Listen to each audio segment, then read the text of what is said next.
Pampa Debates. Oferecimento GBOX Previdência e Seguro de Pessoas. A proteção certa para a sua família. Unimed Porto Alegre. Cuidar de você. Esse é o plano. Biscoito Zezé. Carinho que vem de família. Crédito Simples Banrisul. Simplesmente para ver você crescer. E Sistema Osergues Sescope RS. Cooperativismo. A grande força do Rio Grande. Estamos iniciando mais um Pampa Debates, que traz hoje de volta o programa a nossa deputada Dani Ortiz. Hoje sem o Pedro, a última vez com o Pedro. Por onde anda o Pedro? Tá em casa, com assistindo.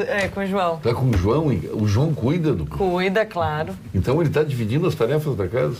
Divide, então, sempre dividiu. Ele está nos assistindo, inclusive. Mandar um beijo pro meu nenê e pro João. O João é aquele marido que toda mulher sonhou.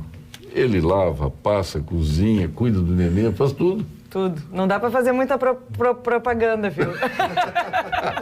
Mas é verdade, faz tudo muito mesmo. Muito sensacional. Às vezes faz mais do que eu. Quisera sê-lo. Todo mundo fala, vocês dividem? Eu falo, divide mais ou menos. Ele fica com 60% das tarefas da casa e eu com 40%. Deixa eu confiscar aqui um telefone sem celular, senão o homem não larga. O doutor Lênis, tudo bem, Lênis? E aí?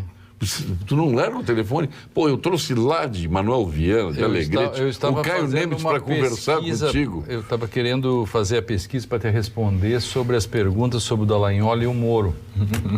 Os coqueluches do Brasil. Mas tu não precisa olhar. Mas a gente tem que falar sobre os hackers. Tu és hackers e tem que falar. Tu és o Google do programa. Exatamente. Tem que falar sobre os hackers, evidentemente.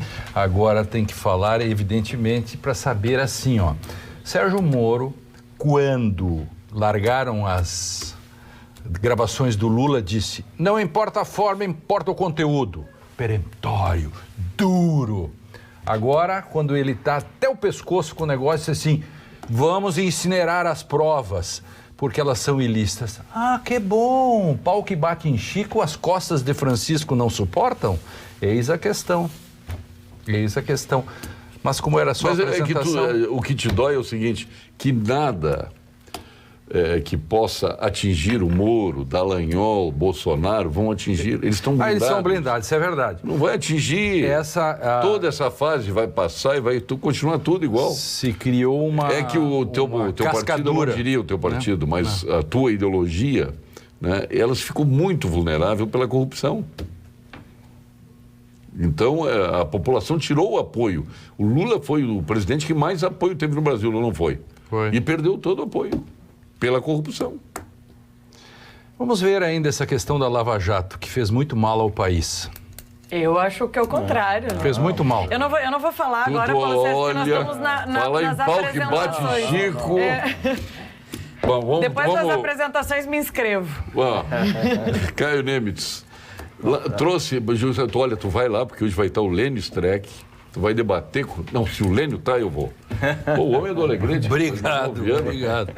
Não, prazer poder voltar aqui ao programa, compartilhar com vocês algumas palavras, né? E trazer, claro, a nossa opinião e nosso pensamento sobre o que está acontecendo também. Oportunamente vamos falar sobre o assunto que o procurador levantou. Rodrigo Lorenzoni, nosso deputado, está indo muito a Brasília. Quais as razões que o levam a Brasília tão seguidamente?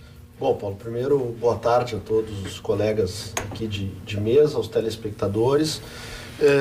E nós temos ido com alguma frequência a Brasília, fruto um pouco do nossa Constituição Federativa, né? Nós temos muitas dificuldades em muitas regiões do nosso estado, né? Um dos papéis que eu entendo que nós, deputados, temos é buscar representar pessoas, regiões e tentar buscar soluções de problemas, né? E há uma concentração de poder decisório e de recursos no poder central. Nós temos que fazer essa mediação, né? Então, para só exemplificar, né, eu tenho a satisfação de presidir e ser o proponente da Frente Parlamentar da Agropecuária Gaúcha, aqui no Rio Grande do Sul, né? Exemplo, tem a FPA lá no Congresso, nós montamos aqui na Assembleia. Há um problema específico na cadeia da ovinocultura que traz, por um regramento absurdo do Ministério da Agricultura, um prejuízo de R$580 mil para toda a cadeia produtiva por ano, né? Para que a gente possa reverter isto, só no Ministério da Agricultura, trabalhando junto com a ministra, né? Então, é esse o trabalho que nós temos feito nas nossas eventuais idas a Brasília. Agora, tem uma sinalização que eu considero um alerta vermelho para os estados e municípios, que é a transferência da decisão da reforma previdenciária para os estados e para os municípios. Isso aí vai ser uma carnificina. O Eduardo Leite já se adiantou, já está mexendo os pauzinhos, se mobilizando para tratar aqui o assunto. Mas não vai ser fácil no Brasil, né? O que vai acontecer vai ser terrível para o Brasil. Terrível. E cada estado terá sua coisa própria. Acho que é uma traição com os estados e municípios isso. Porque o Senado resolve. O parlamento tinha a função nacional, porque é uma república federativa, tem pequenas autonomias, mas não se pode ter 5.000 projetos de reforma de previdências municipais e nem 27 reformas diferentes, porque vai depender da correlação de forças. Perfeito. Sabe muito bem, Loizão. Aqui não são 5.000, são 2.000 e poucos que tem. Não, mas mesmo assim é 2.000 e poucos. Tudo bem, mas alguns vão ter e tal, mas pega os 27 estados. Então, onde o governador tem maioria, ele faz uma reforma. Onde ele não tem maioria, ele não faz a reforma. Ou faz um outro tipo.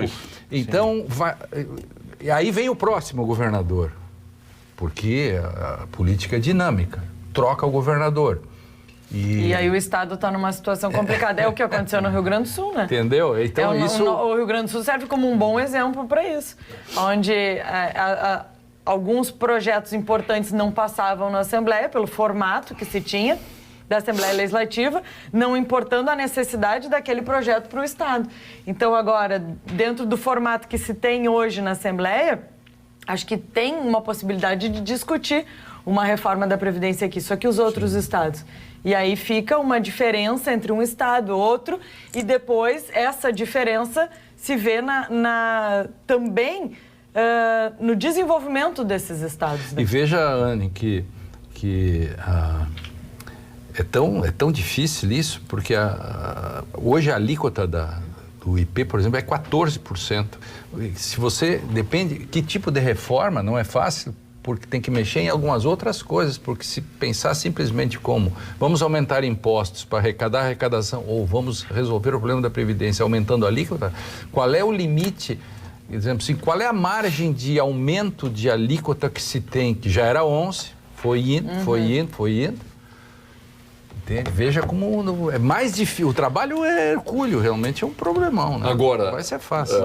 A frente parlamentar, eu acho que ela é extremamente importante. Nós temos aqui o vice-presidente da Farsul, que é o Caio Nemitz, e nós temos questões aí que precisam ser esclarecidas. Existem alguns avanços que o Lênio não entenderá como avanço. Quais? Por exemplo, nós agora temos um produtor rural, presidente do Sindicato Rural de São Gabriel, que se licenciou, é claro, vice-presidente da Farsul, que é o superintendente do INCRA aqui. Isso é uma novidade. Sim, por que eu seria contra? Não. Sim, porque normalmente isso aí pertence, é uma vaga que a esquerda pleiteia, que a reforma agrária parece que pertence à Mas esquerda. o governador, o presidente é o Bolsonaro, queria que ele botasse quem? O cara do Sem Terra? Mas eu estou perguntando se te agrada ou não.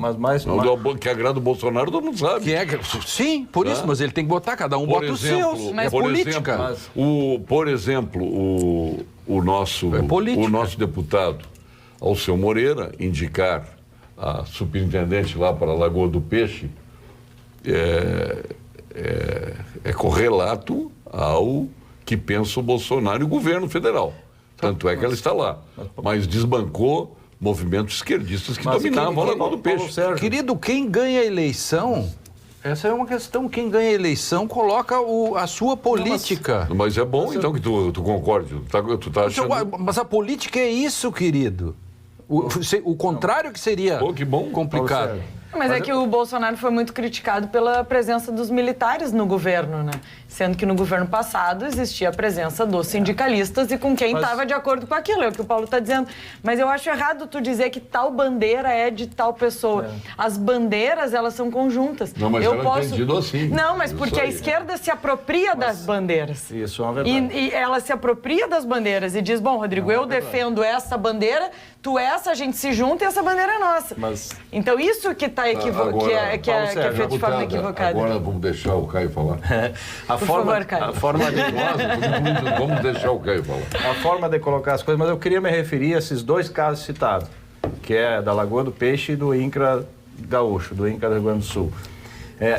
Essas duas nomeações, eu conheço as duas pessoas e as duas têm uma capacidade técnica O Tarso muito a menina boa. lá, Maria... Então, eu quero Maria crer, Helena, né? Então, eu quero crer que a competência de ambos vai passar por cima de qualquer ideologia e vai fazer... São órgãos que estavam precisando, na verdade, uma gestão mais eficiente e um choque de gestão para fazer as coisas andarem administrativamente independente de ideologias. E acho que esses dois casos foi isso. Foi nomeado competências particulares que, ao meu ver, vão trabalhar muito bem, sem causar prejuízo nenhum. No caso da Lagoa do Peixe, não acredito que vai haver um prejuízo ambiental. E no caso do INCRA, não creio em nenhum prejuízo social. Eu acho que foram duas nomeações muito boas.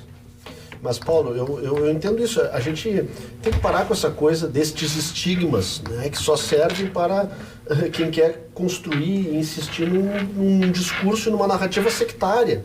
Né? E a esquerda tenta imprimir isso, que o produtor rural é inimigo do meio ambiente, que o empresário é inimigo do trabalhador. Né? Nós somos todos integrantes de uma sociedade. Eu acho que vocês têm que trocar a Constituição. Porque a Constituição é inimiga de tudo isso, então. Porque tudo isso que está sendo dito, desculpe, mas a Constituição brasileira estabelece a necessidade e a lei de que tenha rima, discussão de impactos ambientais, etc. Vocês são contra que se discuta isso? Mas então nós estamos tudo falando a mesma coisa. Não é discutir. Mas esses estudos, cada um tem o seu tamanho. O produtor rural é um inimigo do meio ambiente. Nenhuma Constituição diria isso. Sim, mas aí você está usando uma retórica... Retórica nenhuma. Por que o produtor rural... Até agora ele estava concordando, daqui a pouco ele mudou. A atividade que ele desempenha, ele vai ser necessariamente inimigo de um outro segmento. Sim, mas quem disse isso? Isso é você que está dizendo. E há um discurso... Não, há um discurso... Desculpe. Há um discurso que se vende no sentido de que há uma dicotomia, por razões históricas. O Brasil nunca se preocupou com a questão da propriedade. Agora, quando... A esquerda nunca se preocupou com a questão da propriedade. Tudo que está no Brasil errado foi a esquerda que fez. Não teve regime militar, não teve história, não teve nada. Tudo foi um problema da esquerda. Os 12 anos que a esquerda teve no Brasil... Ou o Fernando Henrique está nisso também. Tá. Vocês colocam o Fernando Henrique em qual é o lado? Só para saber, você que era do ex-Partido Comunista, o que você tem a dizer sobre isso? Ele não era mais Partido Comunista. Pois é, não era mais. Jamais ia me filiar no Partido Comunista. Não, mas e o passado existe? O passado existe, só que as pessoas mudam. Mudam, pois é. As pessoas mudam. Fernando Henrique então o quê? Olham para dentro do que de mim, por exemplo. Muito bem. Então o Fernando Henrique faz parte do mal. Não é. Arrumou o Plano Real, arrumou o Brasil, ele é do mal. O Plano Real foi bom. O Plano Real foi mas ele não apoiou. A esquerda brasileira... Não importa, eu não sou petista, querido. Eu estou só dizendo para você, assim como você não é do DEM... Eu estou fazendo uma análise do cenário, não estou lhe acusando disso. Não, deixa eu fazer uma pergunta. Por que a gente tem que dividir entre direita e esquerda? Porque vocês que começaram, o Paulo Sérgio, que é o do Vinho Intriga, que fez isso. E o branco, não existe mais o cinza. Não, vocês... É isso, é aí que eu quero chegar. Vocês são fofos. Não é questão de ser fofo, não. Vocês são fofinhos. É questão de dizer assim, o cinza, ele existe porque parece muitas vezes. Os dois aqui são muito fofos, assim. Por quê? Porque qualquer coisa você joga e diz assim, a culpa é da esquerda. A culpa não sei o quê. O que é a esquerda, você não sabe dizer, porque Fernando Henrique, com suas políticas, seria a esquerda. Pronto. Então tá, I rest my case. O Fernando Henrique é esquerda. Larguei. Vocês... Larguei você. Agora, para dizer que nem tudo vem errado da esquerda, nós tivemos um presidente que teve tudo para revolucionar o Brasil, fazer um grande país, eleito maioria do voto, que foi o nosso Fernando Collor de Mello. Aí deu no que deu. Corrupto. como pela mesma razão que ele caiu, que ele levou impeachment, que ele sofreu um impeachment, a mesma coisa que aconteceu com ele de direita aconteceu mais tarde com a esquerda. O sistema de corrupção continuou, veio de Sarney em diante e foi essa desgraça aí que afetou o Brasil. Serial killers. A esquerda produziu serial killers no Brasil e não só a esquerda. Estou falando lá do Collor de Mello também, que é a direita. A pergunta que eu faço só para vocês... É isso que tu quer? Não quero isso. Eu só quero que vocês digam se tem tamanhos isso, né? Por exemplo, nós estávamos falando antes do queridinho da Lava Jato, que é o Deltan. Você acha que alguém que é o chefe da investigação pode dar uma palestra por 33 mil e depois diz que não sabe que a empresa estava sendo investigada se ele é o chefe de toda a investigação? Essas coisinhas são o quê? Essas coisinhas são pequenos deslizes ou isto também é andar de helicóptero com a família toda, como o Bolsonaro fez? Tudo isso são pequenos deslizes ou... Eu já vou responder. 2 erros não justificam um acerto. Só para dizer. Isso serve também para o outro lado, né? Serve. Isso serve para o outro lado. Só não vamos jogar assim, ó. Não vamos jogar tão pesado assim, porque atrás tem um telhado grande. Passado, atual e, quiçá, logo, futuro. O que eu gostaria de dizer, doutor, é que nesse sentido, embora não sendo político, não sendo um especialista e profundo conhecedor do meio, não sou, mas o que eu acho que, assim, eu vejo que os liberais, eles não há um interesse de esconder nada. A mim, pelo menos, não há um interesse de esconder nada, que tudo vem à tona. Só que é aquela coisa, né? Nossos heróis não são bandidos, essa é a verdade, é isso que a gente tem que ter em mente. Eu acho que assim, eu não tenho heróis, tá? Aproveitando a tua frase, Caio, acho que quando a gente pega na política e cria um personagem e projeta numa pessoa, tudo que a gente tem de expectativa, de futuro, de país, de organização, já começa errado. Isso aí está muito vinculado à questão da religião, que eu acho que não pode estar junto, não pode estar junto com a questão política. Então, para mim, idolatrar, seja Lula ou seja Bolsonaro ou qualquer um, e não conseguir enxergar com clareza que essas pessoas cometem erros, já começa errado. Exato. Então é isso que eu estou tentando falar, Lênio. Por isso que eu nunca disse... Isso é o que eu estou tentando falar desde o início. Tu nunca ouviu da minha boca eu dizendo, o problema é a esquerda, porque eu não uso esse tipo de palavra. Mas você acabou de usar isso antes contra mim aqui. Não. Passa de volta a fita aqui. Vamos ter que rever, chama o VAR. Porque eu não falei, chama o VAR, porque eu não falei o problema é a esquerda. O que eu disse é que tem muita gente que para governar cria a ideia de nós contra eles, que aproveitando o que o Rodrigo disse, de o produtor é inimigo do meio ambiente, quem produz é inimigo. Então, assim, no direito penal se usa a presunção de inocência. Agora, pro cidadão comum, essa presunção não existe. Pro empreendedor, a presunção de inocência não existe. Por isso que é tão difícil conseguir fazer com que algumas coisas andem. Por exemplo, a questão do produtor... Não entendi, a metáfora está muito sofisticada para mim. Não tá. Na acho metáfora, que é pouco sofisticada para a tua capacidade. Não, então, assim, tá muito sofisticada. Por exemplo, o que eu quero dizer é a presunção da inocência para uma crítica política... Eu não estou falando da crítica política, eu estou falando de desenvolvimento, eu estou falando do empresário que muitas vezes não consegue uma licença ambiental porque já se enxerga nele como um criminoso, entendeu? Sim. E sendo que quando a gente está falando do direito penal, tem que falar isso para o Ministério Público que processa todo mundo desse jeito. Mas... Não, muitas vezes nem chega a processar. Eu estou falando lá atrás, no começo, que se demora anos para conseguir uma licença, para tu conseguir empreender. É o produtor rural que tu já enxerga para ele, já olha para ele como uma pessoa que está desmatando, que está acabando. Os governos estaduais aqui foram...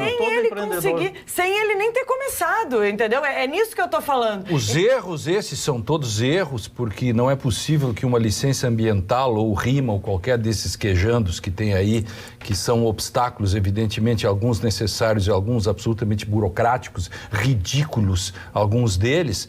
Os erros que são feitos é uma máquina que nunca foi disciplinada para servir o cidadão, que se transformou a burocracia num empecilho, ao invés da burocracia, historicamente, pela modernidade, boa, né? ser feito para a impessoalização. Isso passou por quantos governos aqui no Estado e nós não conseguimos, por mais esforços. Por exemplo, o governo passado se elegeu dizendo, nem vou falar do governo anterior, que era o governo do Tarso, que também dizia isso, mas vamos pegar uma coisa, e não resolveu e não fez nada disso também. Aí veio o governo Sartori e disse assim, eu vou resolver esse problema de que a burocracia, porque onde se viu, quero botar a indústria, não sei o quê.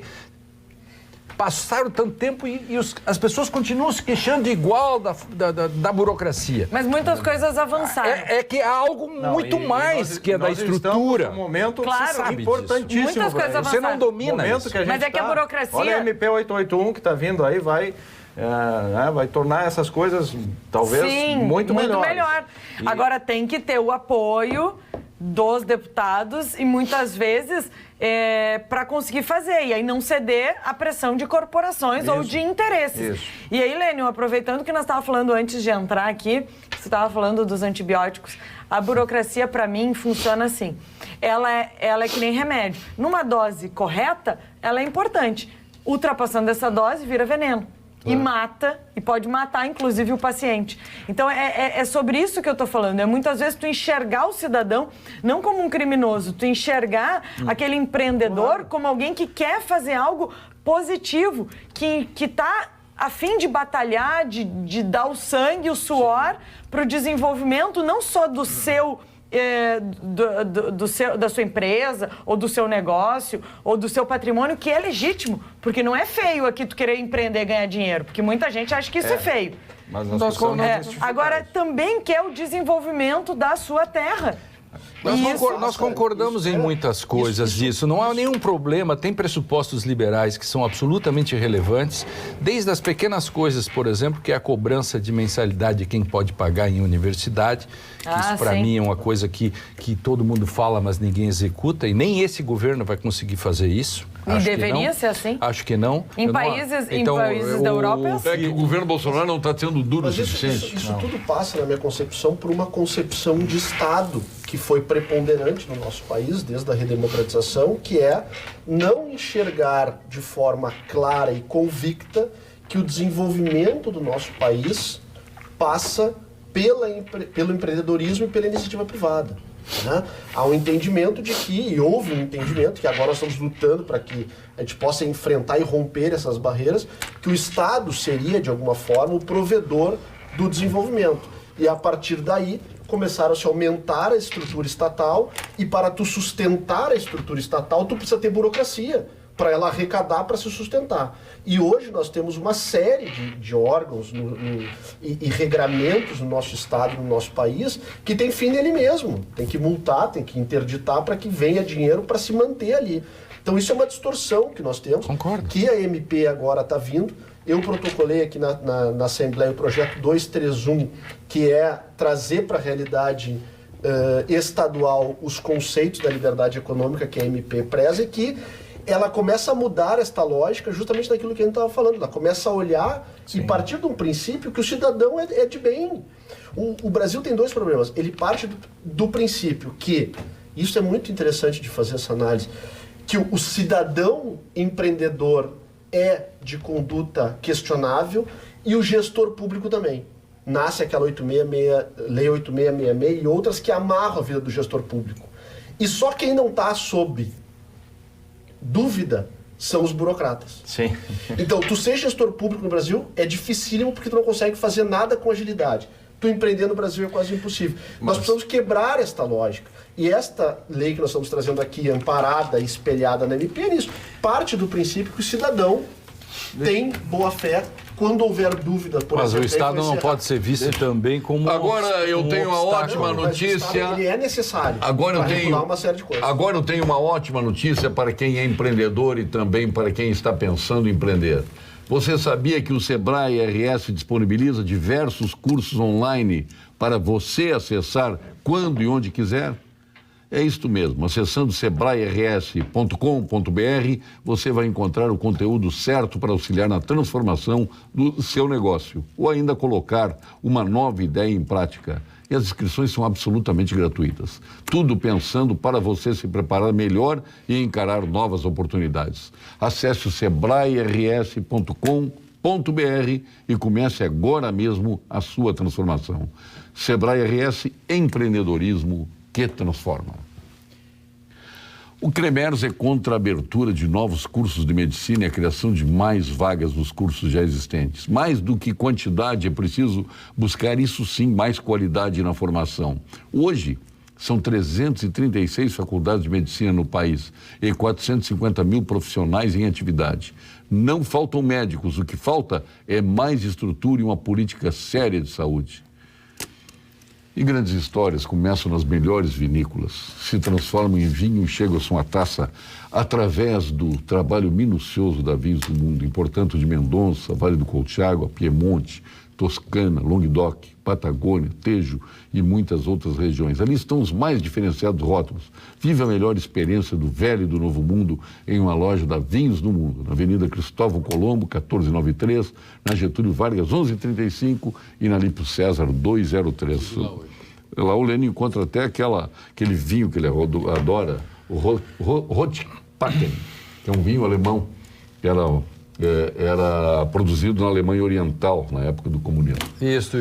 Você alguma vez já se perguntou se existe algum seguro que seja ou que veja a sua empresa menos como uma apólice e mais como um negócio? A resposta é o seguro empresarial Unicred. O jeito certo de você trabalhar com tranquilidade e com prosperidade. Fale com o seu gerente e conheça todos os benefícios que a Unicred traz. Unicred, aqui todo mundo prospera e vence. E agora vamos ao quadro Saúde. Sim. O nosso PhD em Oncologia, titular do Clínicas, do Ernesto Ornelis, anuncia o nosso Momento querido Saúde. Gilberto Schwartzman, que além de tudo escreve muito bem. Olá, Paulo Sérgio e amigos da TV Pampa. As pessoas têm medo de câncer e não imaginam que o tipo de câncer mais comum é o da pele. E este é muito fácil de prevenir e de curar. O câncer de pele é o mais curável de todos os tipos de tumores. Basta evitar a exposição exagerada ao sol, usar protetor solar e se surgir uma lesão pigmentada na pele onde não existia antes, ou houver uma lesão de pele que mudou o seu aspecto, cresceu ou ficou diferente, deve-se logo procurar o dermatologista. Fácil, não é mesmo? Depende somente da atitude da gente. Bom, vamos à nossa agropecuária. Eu quero aproveitar e dizer aos nossos parlamentares e aos todos os parlamentares... E ao homem da frente parlamentar da agropecuária. Que as coisas que vocês falavam do princípio econômico, do liberalismo econômico e também as coisas da agropecuária gaúcha, eu quero dizer para vocês que hoje a sociedade tem uma consciência muito maior que é preciso tirar essas amarras e essas burocracias que vocês falavam antes. Quer dizer, assim, quero dizer que o apoio popular para isso hoje é muito maior, está muito mais visível, plausível para a sociedade que nós temos um excesso de carimbo, que nós temos um excesso de órgãos, um excesso de mesas que tem que passar um documento para ser aprovado uma empresa. Então isso é a sociedade vai apoiar muito quando essas leis começarem a mudar. Mas eu queria, Rodrigo... Momento orgásmico do burocrata quando ele diz não. Ele diz não com um prazer incrível, que é uma coisa impressionante. Não. É verdade. Mas a cara do Levi. Não, é verdade. E é verdade. Desculpe, só um parênteses. Outro dia eu fui na Caixa Federal. Mas por que não? Deixa eu só dizer. Eu fui à Caixa Federal há um mês atrás. Eu encontrei um bom dinheiro num fundo de garantia meu, antigo. Esse dia, porque eu não tinha o aplicativo e eu olhei, eu tinha 22 mil de fundo de garantia de uma faculdade que eu lecionei há muitos anos atrás. Eu digo, pô, mas esse dinheiro vai cair bem. Fui na Caixa Federal, peguei a ficha lá, aí o rapaz, descortês, olhou e tal, só não pode mais e tal, não me explicou nada. Eu saí dali intrigado com aquilo. Hoje, voltei à Caixa, noutra agência. A moça que na entrada disse assim, o senhor não precisa nem ir lá, porque o senhor não pode tirar esse fundo, porque o senhor pediu demissão. Eu não me lembrava disso, porque a faculdade teve problemas um tempo. A burocracia, um cara me disse que eu não podia, mas não me disse a real. Eu tive que voltar, porque era só uma questão... Por que ele teve... E eu senti que ele teve prazer. Estou contando isso porque eu senti que ele teve prazer. Porque ele olhou o outro valor que eu tenho grande, do fundo de uma outra universidade, que eu estou há 20 e tantos anos, ele olhou e disse assim, eu vou sacanear esse cara. Foi. Ele teve prazer. Desculpe, mas é essa linha. Tranquilo. Eu acho que outra coisa que eu queria fazer uma meia-culpa aqui, que essa coisa de não entender, Rodrigo, o produtor rural ou o empreendedor, é uma falha nossa de comunicação também. O empreendedor e principalmente o produtor rural não soube conduzir, não soube se comunicar com a sociedade ao longo do tempo. E nesse desenvolvimento todo que houve da nossa produção, né, a produção agrícola no Rio Grande do Sul, nos últimos 20 anos, aumentou 140%. Nesses 20 anos, o produtor rural, ou seja, quem participa disso não soube dizer para a sociedade como isso foi feito. Que isso foi feito através de um aumento de produtividade, utilizando a mesma área praticamente, o aumento de área foi muito pequeno e as produtividades aumentaram. E para as produtividades aumentar... Graças à tecnologia. Uma das coisas é a tecnologia, né? Eu acho que a principal foi a tecnologia. A genética, a tecnologia, né? Genética é tecnologia. Mas também. O homem também aprendeu a fazer os seus manejos de uma forma muito melhor e conseguiu expandir. E quero dizer para vocês que a Farsul, através do presidente Gideão, está preocupada com isso e deu conta que precisa saber se comunicar. Nós, como entidades, também nos comunicava mal, até com os nossos, que dirá com a sociedade geral. E vamos começar um trabalho através, principalmente dos jovens. Os jovens lá na Farsul, tem uns jovens muito atuantes e que lidam muito bem com as mídias sociais, hoje tão necessárias, e a gente pretende começar um trabalho divulgando o que é feito, como que é a produção, até para quem vai lá no super comprar a sua caixinha de leite, sabe de onde saiu aquele leite, como ele saiu, né? Seu pé de alface, seu quilo de arroz, seu quilo de carne, vai saber como ele é produzido. Se a gente mostrar isso, eu acho que nós vamos ter um outro olhar sobre a produção, vamos ver a forma que a gente trabalha. Quem está lá no campo quer preservar, porque a gente quer que o negócio tenha uma sequência, né? Quem quer que o negócio tenha uma sequência. Eu estou na segunda geração, quero que a outra geração que vai chegar, a terceira geração, tenha uma sequência no negócio e que ele seja cada vez mais sustentável. Precisa uma consciência para isso. Então, nós também queremos a sustentabilidade do nosso negócio. Então, a comunicação, eu acho que a Assembleia também vai poder nos ajudar a gente comunicar com a sociedade, né, Rodrigo? Melhor isso, explicar melhor essas coisas. E eu acho que aí vai ter um entendimento e vai ter uma consciência mais bacana de como é a produção, principalmente a produção gaúcha, né, agrícola e pecuária. Sem dúvida. E eu acho que nós vivemos um momento importante, fazendo uma análise da nossa democracia, que nós, a duras penas, talvez tenhamos aprendido, né, que não existe uma sociedade sem que todos participem. A sensação que eu tenho é que por muito tempo os políticos ficaram políticos no seu altar, né? O produtor produz, o empresário, né? E nós não conseguimos nos envolver enquanto sociedade entendendo que o problema é nosso. E eu entendo que esta nova Previdência ela é um exemplo disso, né? Que pode ilustrar o que eu estou querendo analisar aqui. Nós tivemos, pela primeira vez, o Poder Executivo fez a reforma e entregou uma reforma para o Poder Legislativo. Para o Poder Legislativo fazer as mudanças os encaminhamentos com a autonomia que o Poder Legislativo deveria ter. Fazia muitos anos que nós não víamos no Brasil, e eu nunca vi o Poder Legislativo ter tamanha autonomia em relação ao Poder Legislativo. E muita gente teve dificuldade de entender isto. Em paralelo a isso, e o Poder Executivo soube o seu limite. Ele foi até ali, entregou, agora o Legislativo daqui vai, né? E a sociedade participou de forma muito ativa. Nós não podemos esquecer como foi a reforma da Previdência no Chile e no Peru. Em momentos de ditadura, em momentos de derramamento de sangue, né? No Brasil, o povo foi para a rua, parte da sociedade, entendendo da importância, manifestar apoio à necessidade de uma reforma. Eu entendo isso, e uma outra parte foi contra de forma legítima e absolutamente compreensível. Mas eu entendo que isso é um processo de amadurecimento da nossa sociedade, da nossa democracia, e que precisa haver esta interligação e essa conexão absolutamente full time entre o setor produtivo, o setor político, a sociedade, o empresariado, a academia, né, os sindicatos, enfim. Há necessidade de nós entendermos que a responsabilidade pelo nosso futuro é nossa, né?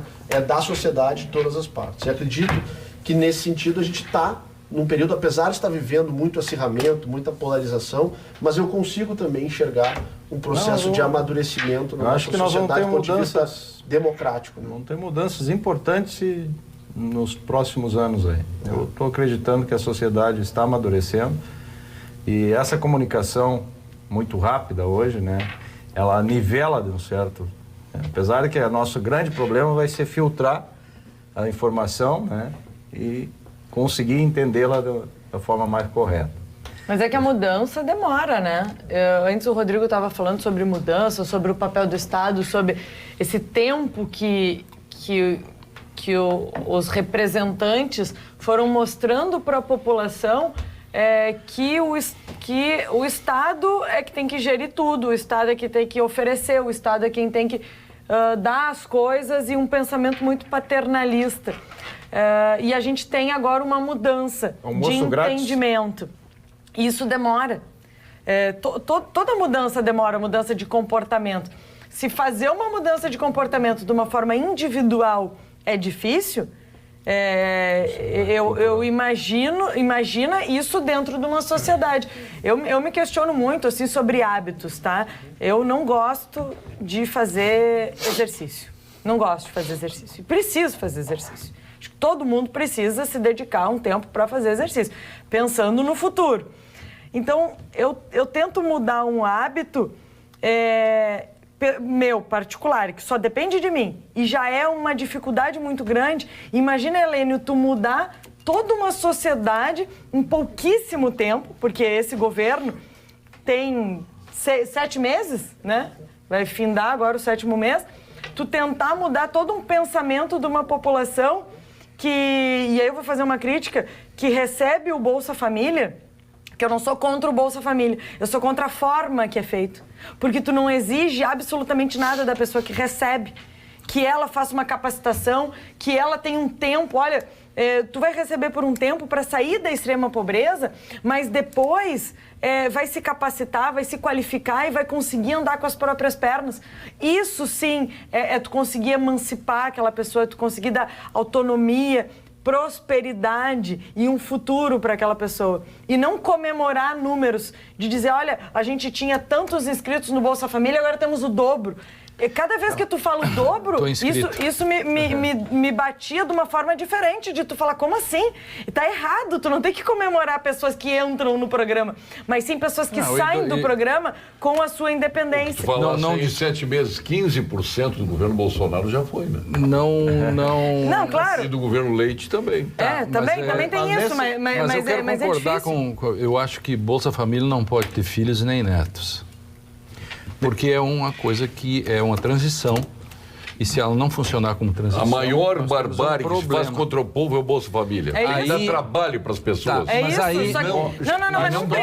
mas num primeiro momento ela é importante. Para tu tirar aquela pessoa da extrema pobreza. Como socorro. Sim, mas ela não pode ser algo dá emprego, permanente. Dá emprego, tem maneiras de fazer toda a evolução da sociedade, toda a evolução humana até hoje, nunca houve evolução quando se deu o peixe. Claro. Nunca houve. Ela só foi como socorro. Olha o que os Estados Unidos fez depois do crack de 29. O que os Estados Unidos fez depois do crack? Fez políticas de welfare state, empregando... Empregou todo mundo. E esse para mim foi a falha... E esse exemplo ninguém busca. Por exemplo, eu tenho pensado que uma das questões importantes que engloba o problema do Bolsa Família e outro seria fazer políticas ainda nesta época, com todas as restrições que se tem ao problema do tamanho do Estado, políticas ainda, pode chamá-las como quiser, por exemplo, quando você precisa desfavelizar, porque você sabe que não tem saída por questões geopolíticas, etc. Nos próximos 100 anos você não consegue resolver o problema da violência, que é um problema estrutural, etc. E que ali se poderia utilizar um grande manancial de pessoas que ao mesmo tempo, como se fez nos Estados Unidos, que ao mesmo tempo construíam cidades, usinas, etc., ganhavam dinheiro, que por sua vez gastavam e, portanto, gira, que é aquilo que se chamou de políticas de welfare state. Com relação a essa questão da burocracia, da birocracia, que nasce como burocracia e acaba se transformando num mal contemporâneo pela sua autopoiese, ou seja, sua autorreprodução e a sua espichando os seus tentáculos, isto no Brasil é uma questão que vem uma questão muito antiga. Eu não quero, não preciso analisar a questão nacional, eu posso pegar só o Rio Grande do Sul. Todo esse problema hoje do custo da máquina pública do Estado do Rio Grande do Sul e a Previdência, que tem todo esse problema que falamos antes, etc., etc., vem de quantos governos de 50 anos para cá. Entende? Quando veio a Constituição, perdemos a oportunidade de utilizar o dispositivo das disposições transitórias para tirar os salários que estavam fora, porque havia uma autorização constitucional, nada disso foi feito. Aqui o projeto, o fator Misifio foi muito forte, ou seja, o fator de incorporação, incorporava tudo que tem, você incorpora. Então você sai com 2.000, se aposenta com 30, 28. Tudo isso é um produto, como diz o Nelson Rodrigues, tudo isso foi produto de muito esforço e da falta de fiscalização e do olhar da permissividade das beneplácito da classe política, dos executivos, etc. E hoje estoura nas gerações que vêm aí, estouram. Por exemplo, nos últimos anos, quem entrou no funcionalismo já não se aposenta a não ser por um outro regime, que é o geral, que agora sofre modificações. Então, quando a gente fala assim, tem que olhar no mínimo 40, 50 anos para trás, porque o erro é antigo e da nossa estrutura patrimonialista, em que veja, por exemplo, uma questão muito brasileira. Ele não para. Ele não vai dar chance para você. Muito brasileira. Pensão para filhos. Se ele corresse uma corrida de revezamento, ele não ia passar o bastão. Ele não passa o bastão. Ele chega sozinho. Isso é muito simples. Tem duas palavras que para mim definem isso. Privilégios se transformaram em direitos. E quando os direitos não cedemos, né? Claro, mas não é autogestionável, alguém deixou. Sim, alguém deixou. Jabuti não dá em árvore. Alguém deixou e alguém deixou pensando também nos seus próprios privilégios. E aí que tá a questão. Muitas vezes, eu vou te falar, Lênio, de um exemplo que lá na Assembleia, no mandato passado, batalhei, consegui aprovar o projeto que acabava com a aposentadoria dos governadores. Agora temos uma outra questão lá, que é a aposentadoria dos deputados estaduais, que é absurdo tu ocupar um mandato eletivo e se aposentar dentro daquele mandato eletivo. Ah, mas a gente cria um fundo especial e contribui com esse fundo. Não, mas a Previdência é quebrada e ainda tu vai tirar quem pode contribuir muito desse balde e apartar, não, vamos botar em algo que tá bom, tá novinho, tá bonitinho, não vamos ficar lá onde tá estragado, tá podre. Então, e aí muitas vezes o cidadão comum, quem está nos assistindo agora, me escrevia a seguinte frase, e não foi poucas vezes que eu li isso, na rede social, que é uma forma maravilhosa que a gente tem de se relacionar, e também muito ruim, muito nociva, então ela também tem os dois extremos, de dizer assim, não, mas se o deputado tem, eu também quero. Não, mas não é a questão de eu também quero, não é para ter. Porque esse entendimento de eu também quero, nos leva à situação atual, onde não dá mais, acabou. E o Brasil é o único país do mundo em que quem cobra impostos ganha comissão pelo seu trabalho. Ah, sim. Não, é verdade, isso tem que ser dito. Quando eu fui assessor procurador-geral, eu peguei uma ação de um município, que eu nunca esqueço e uso sempre como exemplo. Não é que o município, nesse projeto Emisifio, de fazer incorporações, ele tinha uma gratificação para o sujeito que era professor de natação. A gratificação era por saber nadar. Que ele tinha curso de natação. Mas ele era professor! Entendeu? De natação. De natação, claro, foi considerado inconstitucional, eu que fiz a ação. Eu estou dizendo essas coisinhas e que como é que o tempo do o cobrador da coroa, na época, ele tinha a comissão. Sim, mas isso era do Mas tempo continua, da coroa. mas Sim, continua tendo. mas eu Tá, tô Ivão, e o dizendo. difícil acesso? E o difícil acesso, tem Difícil uma escola, acesso uma hoje escola em dessa dia. rua, nessa rua tem uma Vamos escola dar aqui um que não tem, espaço uma aqui que para o tem nosso difícil acesso. telespectador aqui. Boa Exatamente. noite. Pergunte ao Lênio se Gilmar Mendes cobra pelas palestras Gleide Valério. Claro que cobra, só que aí é bom. O ruim é o Dallagnol cobrar as suas. Não, o ruim é o Dallagnol dar palestra para quem ele está investigando. Eu não estou dizendo que não deva cobrar e não possa. Atenção, abre seu olho, não foi isso que eu disse. Ninguém Não- financiou a faculdade do Gilmar Mendes, investigado? Bom, 2 erros não dão acerto, eu não sei da bom, vida aí dele. justifica tudo. Bom, eu não sei, querido, Boa eu não noite, conheço a doutor vida Glênio. dele. Como é?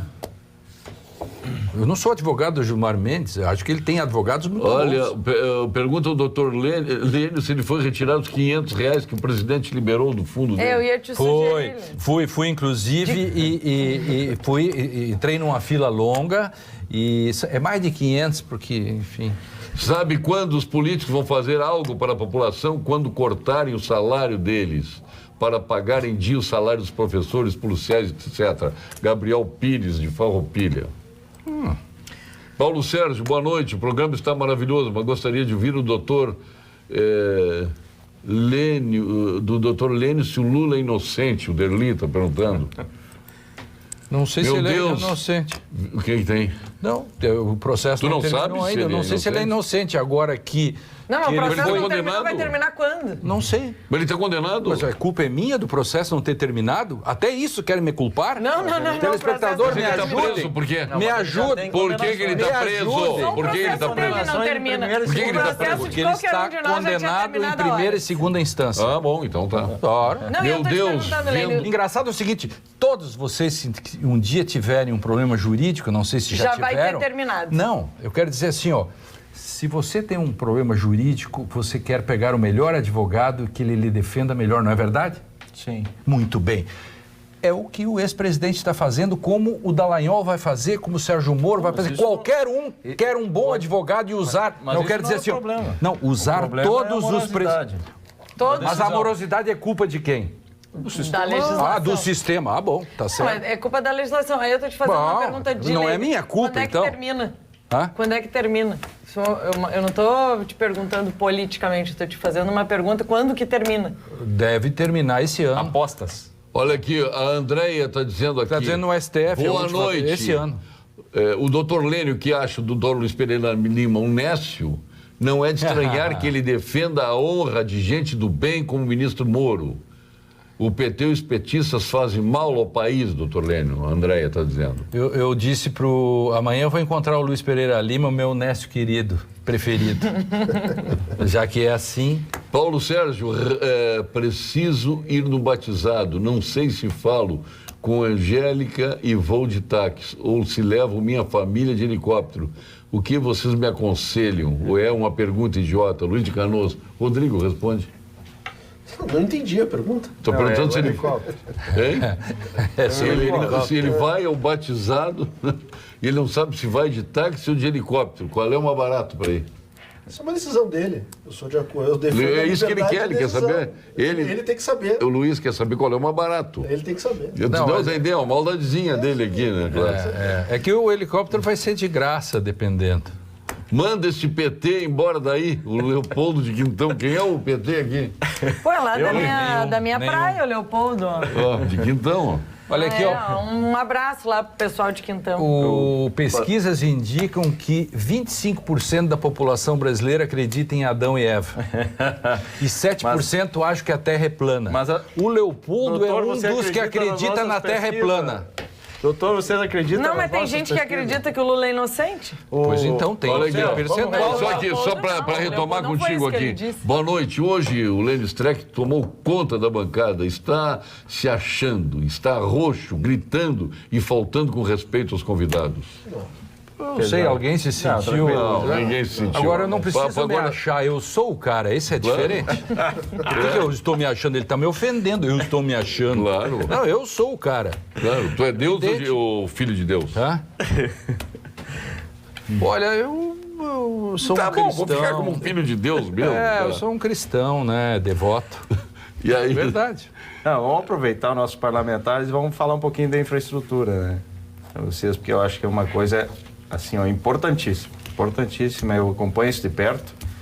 A gente está fazendo uns trabalhos, uns estudos na Farsul e fora a Farsul também, como produtor rural e como transportador a gente acompanha. E, assim, me preocupa muito rodovias estaduais, no nível estadual, no plano estadual. Preocupa muito algumas rodovias que estão carecendo de uma ação imediata. E nós temos a 377 ali entre Santiago e Juí, que está catastrófica ali, e a 168, aquela, Bossoroca, Santiago, Bossoroca e São Luís, que precisa. Então, vamos precisar de vocês para fazer isso junto com o governo, né, junto com o secretário, algo emergencial que o Estado possa atender essas, principalmente, rodovias. Isso é uma questão que nós estamos... que o Estado tem déficit absoluto e absurdo, né, na questão da infraestrutura, que é uma consequência de tudo que nós estávamos falando aqui, né? Se nós pegarmos... nós temos problema na segurança, na saúde, na educação, na infraestrutura. Por aqui passam as nossas vidas, né? Mas por que nós estamos assim? Porque o Estado resolveu ter gráfica, o Estado resolveu ter jardim zoológico, o Estado resolveu ter N fundações, o Estado resolveu montar Tem companhia de armazenamento. Companhia de armazenamento, companhia de gás, companhia de mineração. Resolveu, não resolveu, mas construiu uma questão de privilégios, benefícios e vantagens. O Estado tinha uma indústria de que quebrou lácteos, com a de nossa lácteos. Previdência. Então, e hoje... É verdade, ali na Dom Corlac, Pedro. né? Então, o governo hoje- militar chegou a ter 440 estatais. Um erro não errado. justifica o outro. Tá errado. Então, Dois erros não dão um Eu acerto. estou ajudando ele. exato. Então, hoje, nós temos uma situação... Eu sei onde tu quer chegar. Nós temos uma situação fiscal no Estado de absoluta, praticamente, insolvência. Então, nós precisamos, né, e a sociedade como um todo, participar e apoiar que os parlamentares têm que ter a coragem e a sociedade vai ter que ter o entendimento de que nós façamos as reformas que o Estado precisa fazer, né? Tem que fazer, Udi, Porque mas senão- emergencialmente vamos ter que fazer alguma coisa.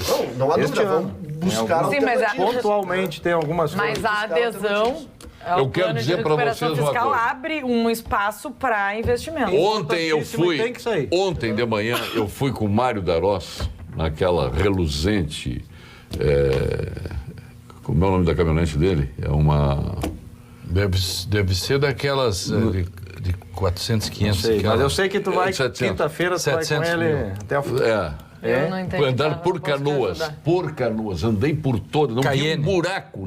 Não é Cayenne, não. É uma. De BMW. Seja o Não. que for. Não. X5. Não. Não. Pô, acima disso aí. Putz. Não, acima disso aí. Mas andamos por toda Canoas, fui na Vila Matias Velho, fui na Vila Igara, fui na Harmonia, fui em tudo em Canoas. Não encontrei um buraco em Canoas. Tudo asfaltado, as praças limpas, as ruas limpas, nas zonas mais pobres, as casas. As pessoas se constrangem e arrumam suas casas arrumadinhas. Parabéns ao prefeito Luiz Carlos Busato. Parabéns aos prefeitos que antecederam Luiz Carlos Busato. Trabalho muito bem feito em Canoas. Parabéns. Olha, eu fiquei engrandecido em andar em Canoas. E bairros maravilhosos. Os em bons Canoas. exemplos têm que ser seguidos, hein? Não, e tem que Passamos ser no falado, assunto, né? os dois assuntos, dos dois lados. Mas espetacular. Não, e é verdade, lá em Canoas está diferente, né? E aqui... Eu liguei pro Busato de lá. E Muitas olha, Busato, vezes... parabéns. Bom, a gente escuta, né? Os buracos de Porto Alegre e as estradas estão muito complicadas. Eu fui a Erechim, Tô falando- a 386, o caos. E tu sabe, Paulo Sérgio, que durante a gravidez e agora depois, tu começa a perceber os buracos de uma forma extraordinária. Primeiro porque quando tu tá com uma barriga muito grande, vocês nunca vão saber disso, mas... Não, eu sei. O buraco é um negócio assim, ó. Eu não sei tem o que é da- condições. Então, assim, a mulher grávida andando aqui em Porto Nunca Alegre vou saber, não, eu é uma sei. loucura.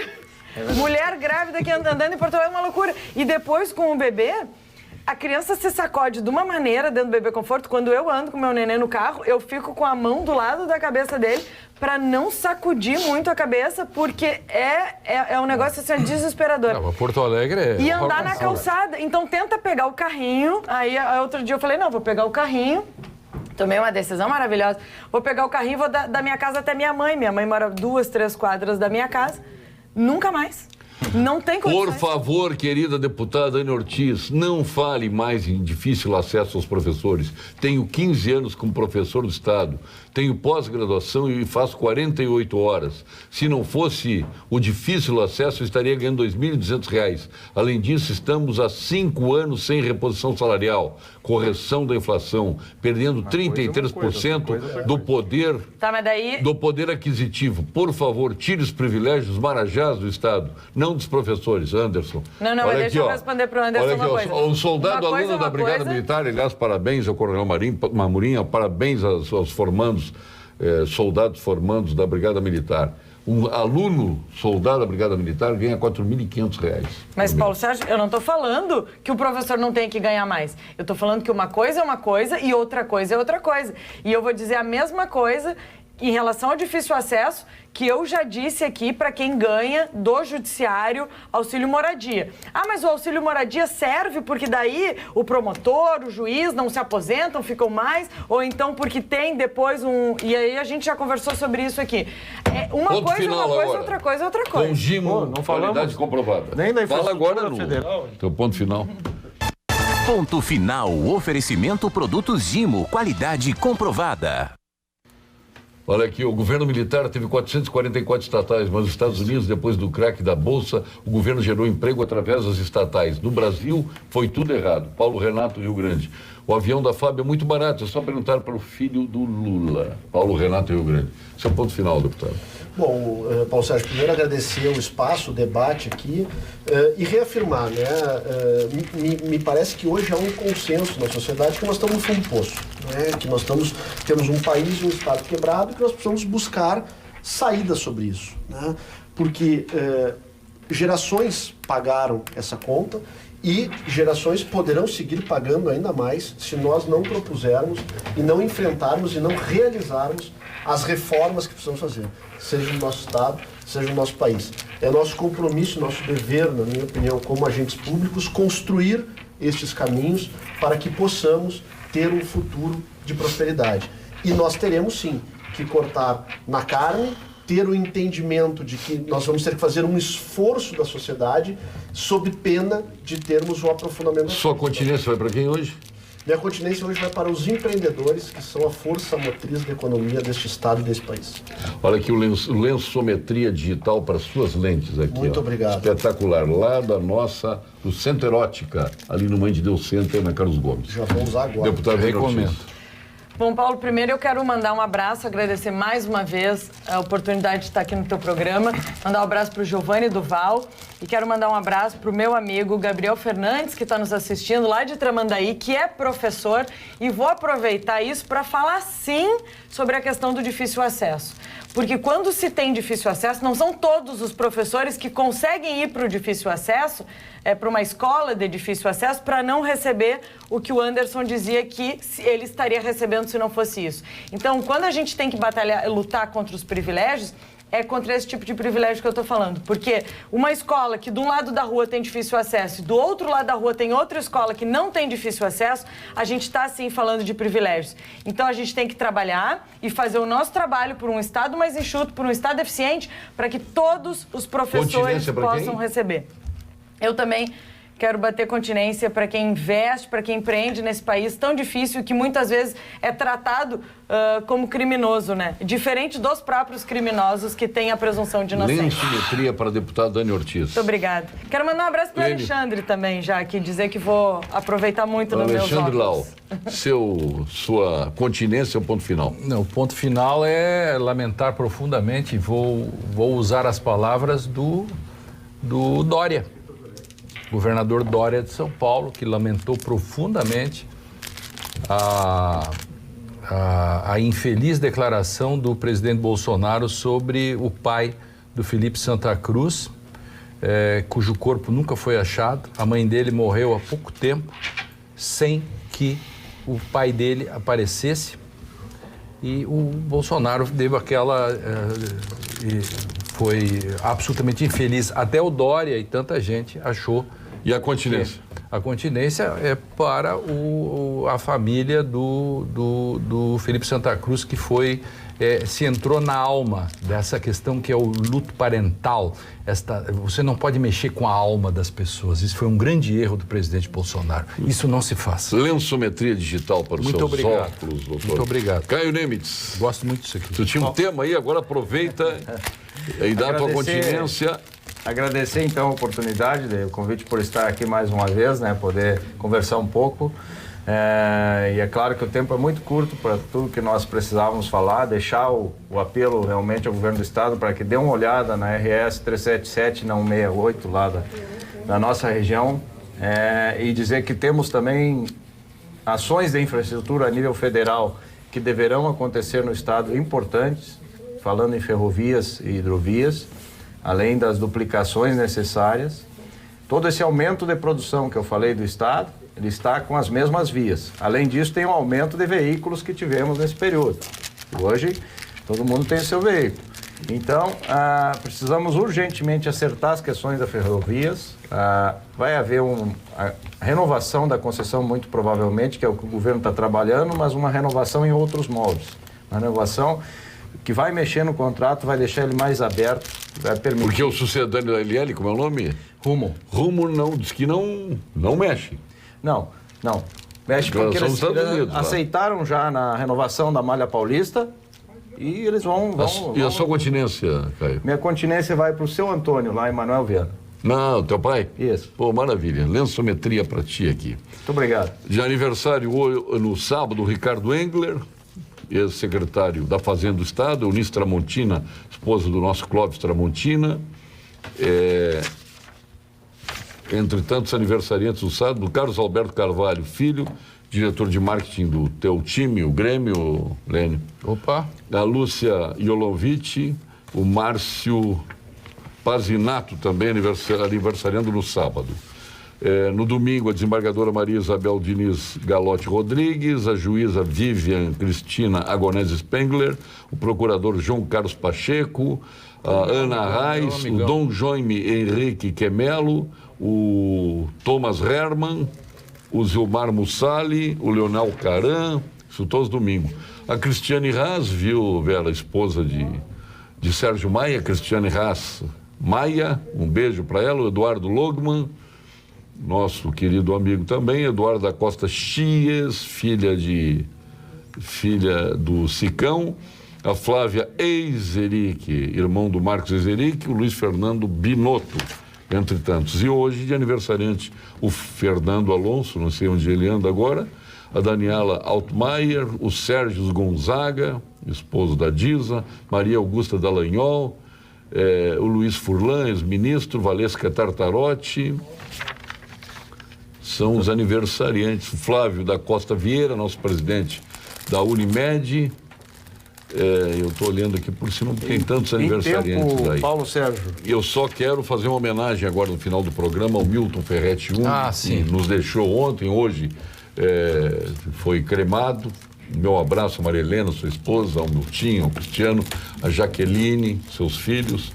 O Milton, trabalhei com ele 16 anos na Rádio Guaíba, uma grande figura, um dos grandes profissionais que o rádio já teve, jornalismo do Brasil. Está sendo referenciado em todo o país. Isso. Né? E hoje, por certo, terá mais um minuto de silêncio no jogo sem dúvida. do Grêmio. Né? Então, um abraço a toda a família. Sim, Caio. Em tempo, nos manda um abraço dizendo que é teu ouvinte assíduo, Júlio Saldanha, nosso querido cantor lá de Santiago. Grande Júlio Saldanha aí. Um grande abraço. E um abraço para Carolina Cirilo da Silva, que por vias transversas mandou por Paraná uma mensagem que está assistindo o programa. Enfim, veja. Maravilha. Então agradeço aos senhores, essa homenagem ao Milton Jung. O programa foi dedicado a ele hoje e a eterna saudade desta figura quem eu tive o prazer, a graça de trabalhar. Obrigado, boa noite.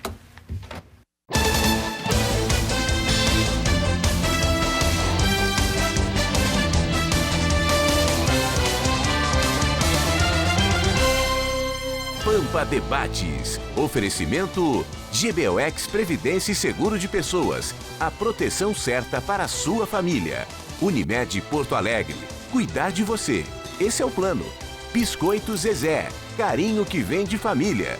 Crédito Simples Banrisul, simplesmente para ver você crescer. E Sistema Osergues Sescope RS. Cooperativismo, a grande força do Rio Grande.